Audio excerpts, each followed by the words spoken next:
दोस्तों नमस्कार, स्वागत है आपका अपने चैनल ज्ञान गुरुजी में। दोस्तों ये ऑटोबायोग्राफी ऑफ वॉरेन बफेट यानी वॉरेन बफेट की संपूर्ण जीवनी इस बुक के माध्यम से हम लोग अवलोकन करेंगे कि किस तरीके से वॉरेन बफेट का विचार था, कैसे वो इन्वेस्टमेंट के सन्यासी बने, ओमाहा ऑफ नेब्रास्का कहलाए और आत्मानुशासन और संयम के बदौलत इन्वेस्टमेंट के माध्यम से भी दुनिया में नंबर 1 बना जा सकता है, धन के मामले में, वेल्थ के मामले में। और कैसा उनके विचार है उसको हम लोग इस पुस्तक के माध्यम से अवलोकन करेंगे। दोस्तों ये इस पुस्तक का पार्ट 3 है, 2 पार्ट ऑलरेडी चैनल पर अवेलेबल है, उसका लिंक डिस्क्रिप्शन में दे दिया हूँ। अभी तक उसको नहीं देखे हैं तो ज़रूर देखिए, और मेरे चैनल को सब्सक्राइब नहीं किए हैं तो भी कर लीजिए और वीडियो को लाइक शेयर कीजिए। तो चलिए शुरू करते हैं। जानती थी हर बृहस्पतिवार को वह छपाई मशीन चलाकर अखबार छापती थी। हार्वर्ड ने उसे काम पर रख लिया और फिर उसे लैला से प्यार भी हो गया।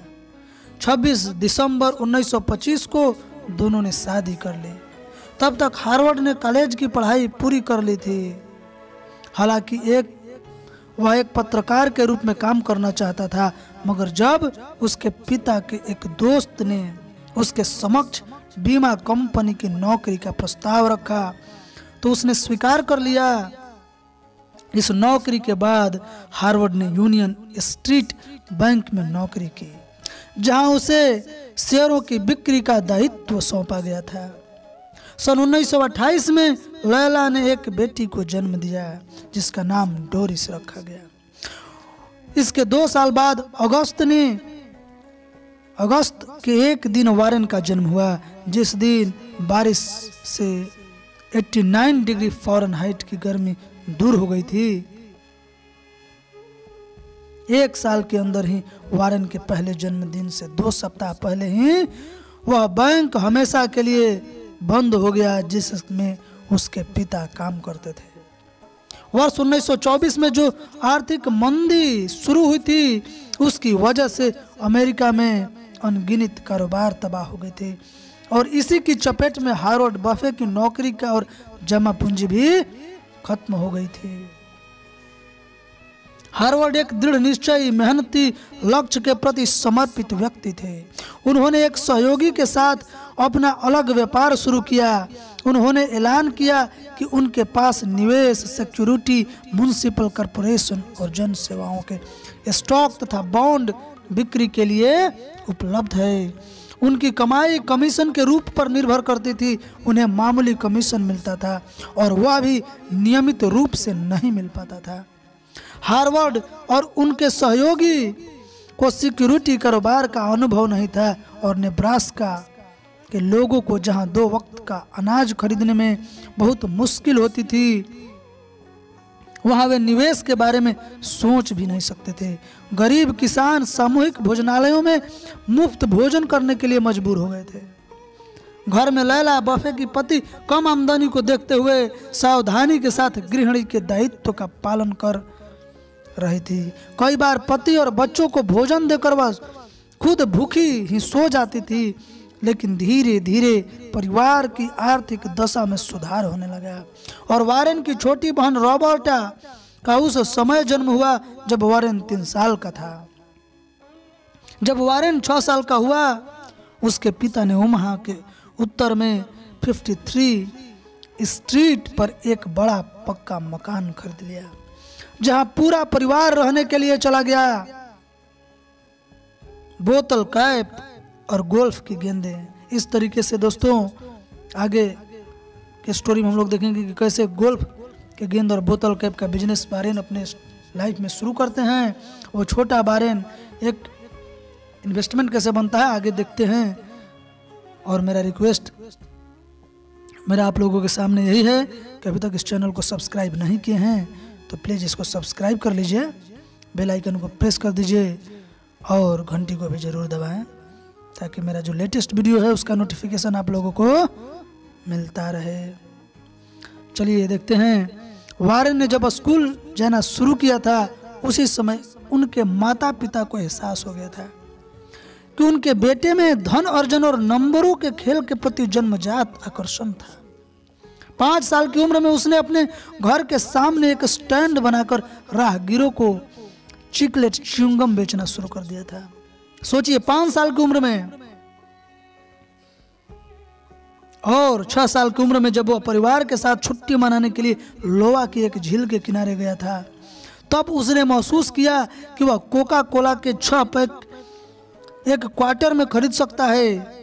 उसने झील के किनारे घूमते हुए एक कोका कोला एक निकल की दर से बेचा और इस तरह 6 पैक की बिक्री से उसे 5 सेंट की आमदनी हुई।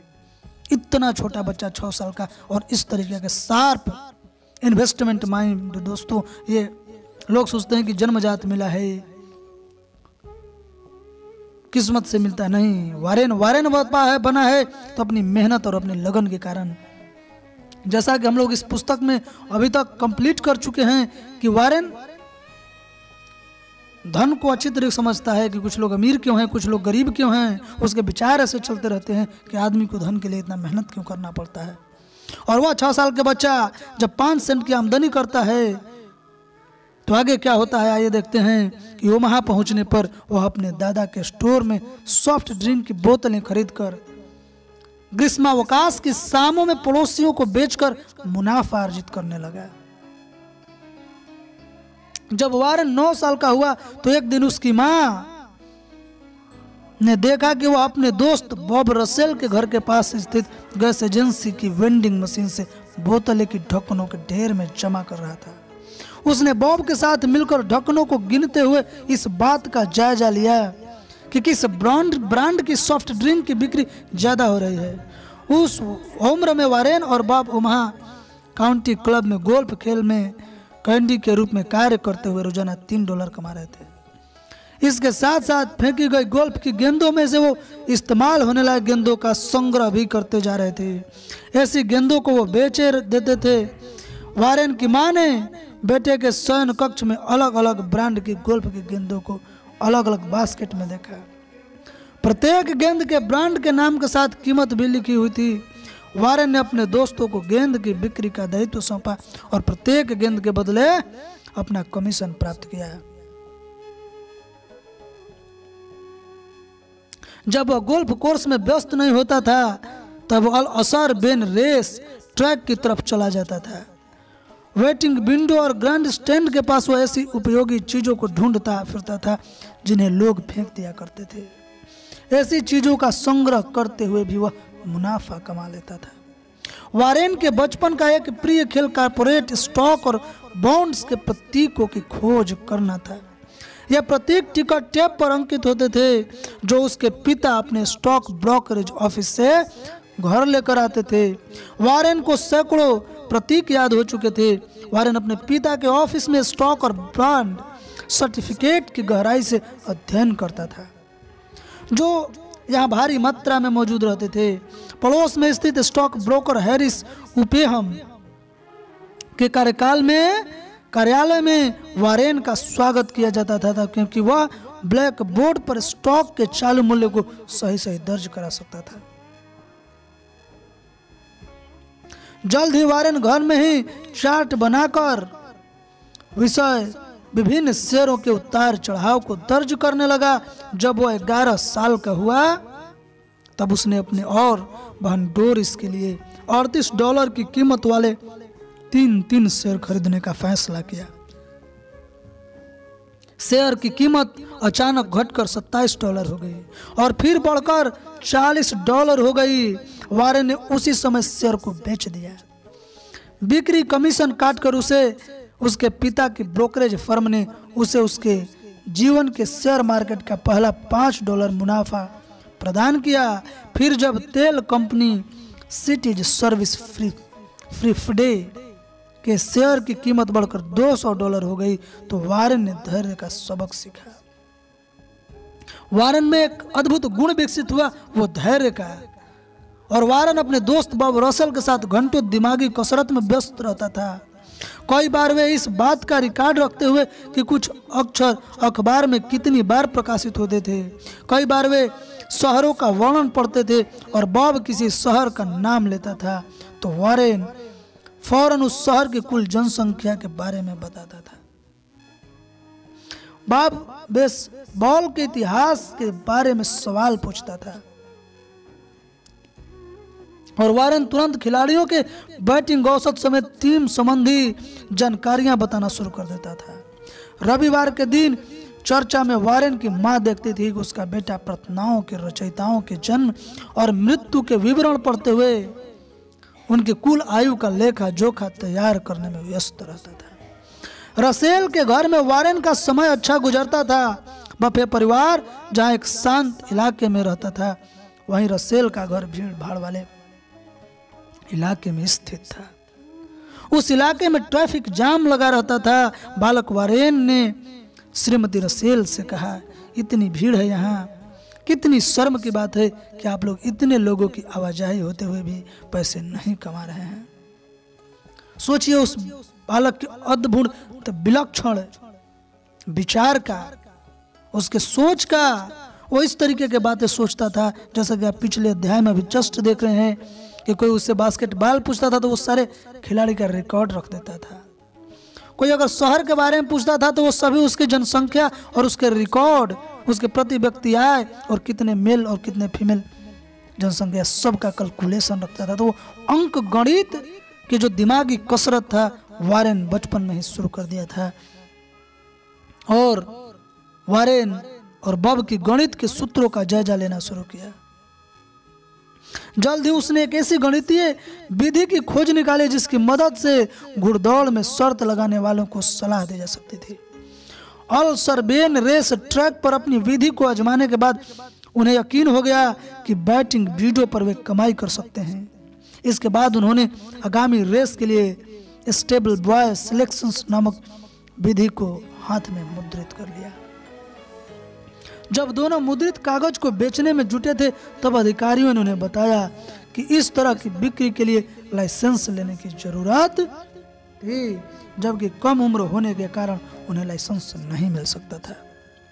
वाशिंगटन डीसी में वर्ष 1942 में वारेन के जीवन में एक महत्वपूर्ण बदलाव आया।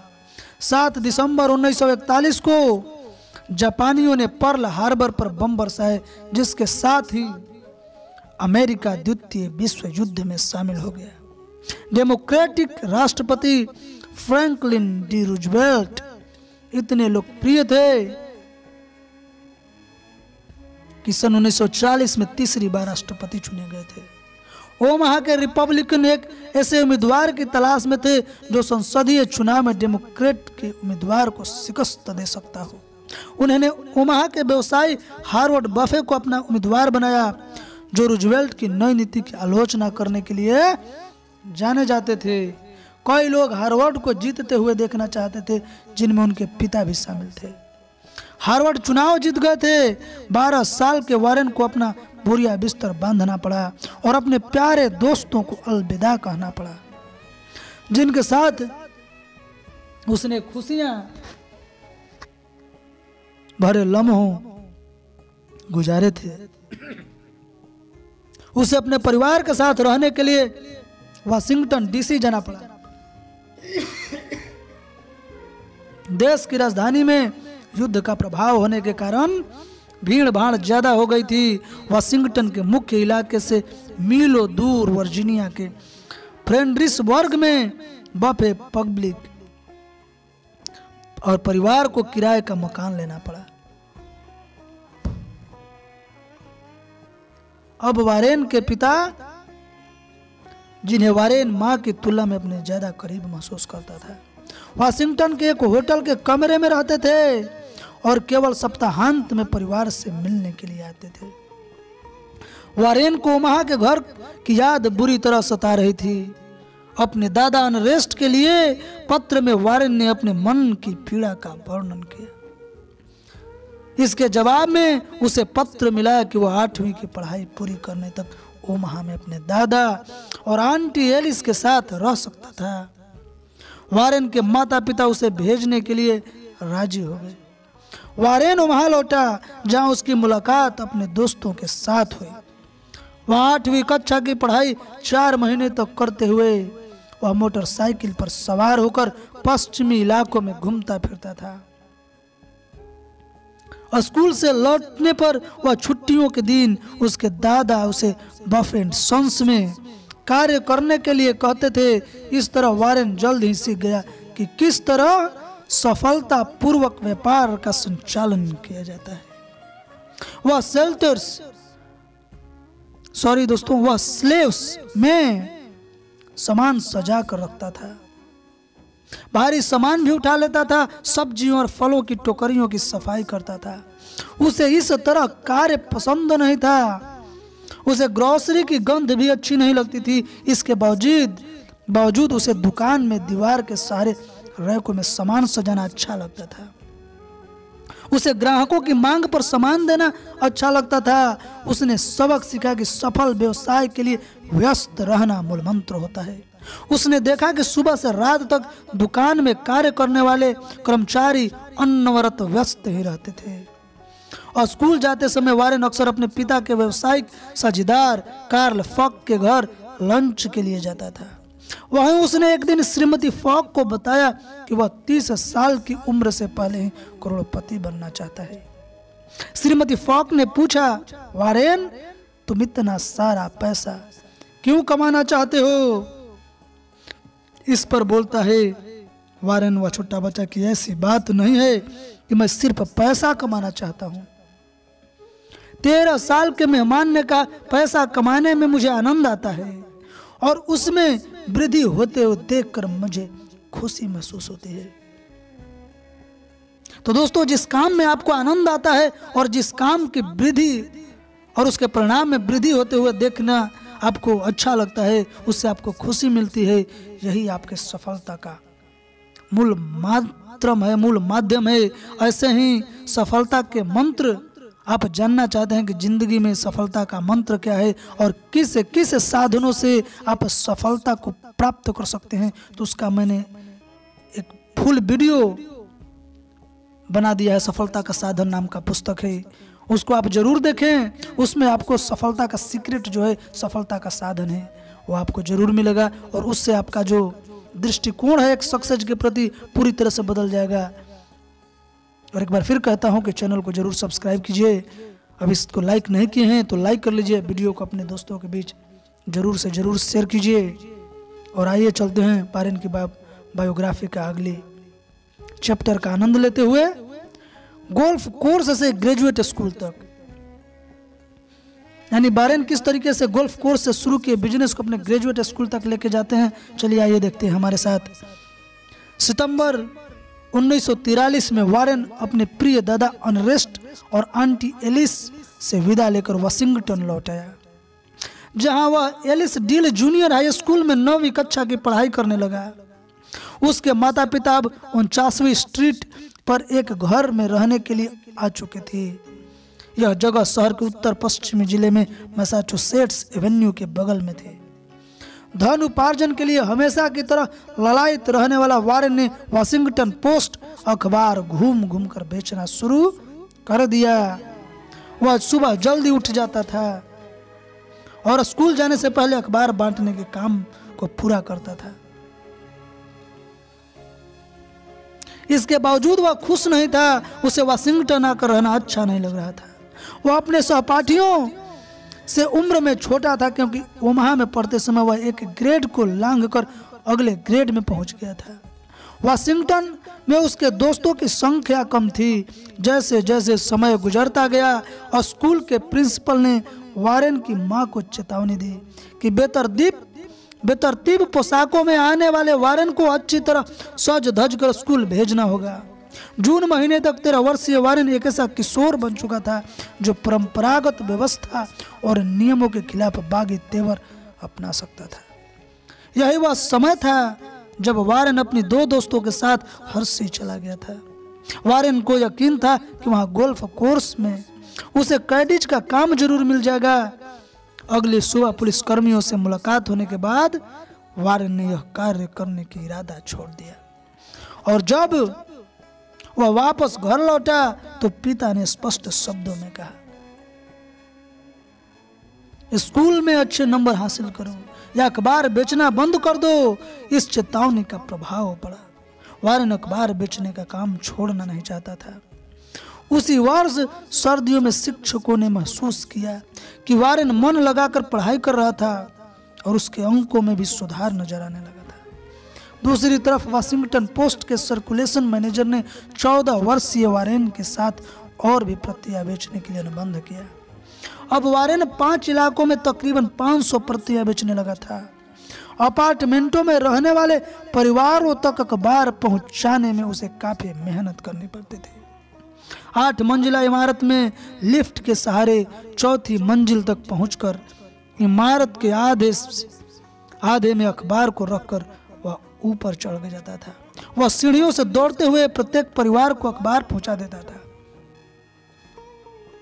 वाशिंगटन पोस्ट का एक प्रतियोगी अखबार टाइम्स हेराल्ड था। वारेन इस अखबार को भी बेचने का दायित्व ले लिया। जब कोई ग्राहक वाशिंगटन पोस्ट लेने से मना कर देता था तो वारेन उसे टाइम हेराल्ड लेने के लिए प्रेरित करता था। इसके साथ ही वह ग्राहकों को पत्रिकाएं भी मुहैया कराता था। सन 1943 की गर्मियों में वह अखबार के कारोबार से हर महीने $175 कमा रहा था। नवंबर 1944 में वारेन के पिता दूसरी बार संसद का चुनाव जीत गए। उस समय वारेन वाशिंगटन के वुडरो विल्सन हाई स्कूल में 10वीं कक्षा की पढ़ाई कर रहा था।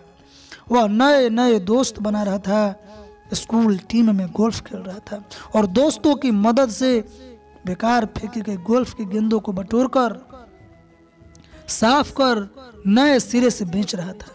वारेन का एक दोस्त डोनाल्ड डेनली पियानो बजाता था। उसे भी वारेन की तरह नंबरों से खेलना अच्छा लगता था। दोनों घंटों दिमागी कसरत करते रहते थे और वे कागज पेंसिल की मदद लिए बिना ही गणित के सवाल एक दूसरे से पूछा करते थे और 2 अंकों का गुणनफल मुंह जबानी निकालते थे। पिन बॉल मशीनों और टेनिस जूते। डोनाल्ड खराब चीजों की मरम्मत करने में माहिर था। सन 1946 में बसंत में सीनियर ग्रेड की पढ़ाई करते समय डोनाल्ड $25 में एक पुरानी पिनबॉल मशीन खरीद कर लाता है। उसने मशीन की मरम्मत कर उसे ठीक कर दिया और वारेन और डोनाल्ड बार बार उस मशीन को संचालित कर रहे थे। मशीन बार बार खराब हो रही थी। डोनाल्ड हर बार उसे ठीक कर रहा था। जब वारेन ने देखा कि डोनाल्ड आसानी से मशीन को ठीक कर सकता है तो उसने सुझाव दिया कि वे उस मशीन को पड़ोस की नाई की दुकान में किराए पर दे सकते हैं। तो दोस्तों आज यहीं तक रखते हैं। अगली वीडियो में फिर मुलाकात होगी आपसे। तब तक के लिए दीजिए मुझे इजाजत। अभी तक चैनल को सब्सक्राइब नहीं किए हैं तो कर लीजिए और वीडियो को लाइक करेंगे तो मुझे लगेगा कि आपने इसे पसंद किया, इसमें जो नॉलेज है उसको आत्मसात किया और इसको अपने दोस्तों के बीच शेयर करिए ताकि मेरा भी जो मोटिवेशन है वो पिक पर रहे। तो अगली वीडियो में फिर मिलेंगे। तब तक के लिए जय श्री राम, जय हनुमान। आगे कहानी देखेंगे कि नाई ने क्या कहा और किस तरीके से आगे बारेन करते हैं। तो चलिए।